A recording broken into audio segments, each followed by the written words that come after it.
സ്ത്രീകൾക്ക് വിദ്യാഭ്യാസവും മറ്റവകാശങ്ങളും നിഷേധിക്കപ്പെട്ടിരുന്ന ഒരു കാലഘട്ടത്തിൽ നീതിക്ക് വേണ്ടി പോരാടുവാൻ സധൈര്യം മുന്നോട്ട് വന്ന രണ്ട് വ്യക്തിത്വങ്ങൾ. അവരായിരുന്നു പണ്ഡിത രമാഭായിയും രമാഭായി റാനഡയും.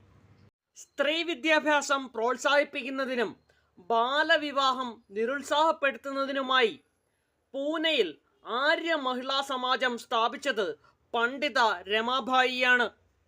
പൂനെയിൽ അവർ സ്ഥാപിച്ച മറ്റൊരു സംഘടനയാണ് മുക്തി സദൻ. 1889 മുംബൈയിൽ ശാരദാ സദൻ സ്ഥാപിച്ചതും പണ്ഡിത രമാഭായിയാണ്. പണ്ഡിത രമാഭായി എഴുതിയ പുസ്തകമാണ് the high cast Hindu women. പ്രശസ്ത സാമൂഹിക പരിഷ്കർത്താവായിരുന്ന മഹാദേവ ഗോവിന്ദ റാനഡയുടെ ഭാര്യയായിരുന്നു രമാഭായി റാനഡെ. അതുവരെ അക്ഷരാഭ്യാസം ഇല്ലാതിരുന്ന രമാഭായി വിദ്യാഭ്യാസം നേടിയത് വിവാഹത്തിനു ശേഷമാണ്. ഹിന്ദു ലേഡീസ് സോഷ്യൽ ക്ലബ് എന്നൊരു സംഘടന രൂപീകരിച്ച് അവർ മുംബൈയിൽ സ്ത്രീകൾക്ക് പ്രസംഗ പരിശീലനം നൽകി.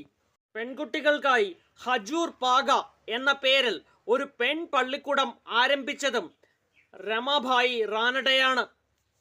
പൂനെയിൽ 1915 സേവാ സദൻ എന്ന സംഘടന രൂപീകരിക്കുവാനുള്ള മാർഗനിർദ്ദേശങ്ങൾ നൽകിയതും രമാഭായി റാനഡെ തന്നെയാണ്.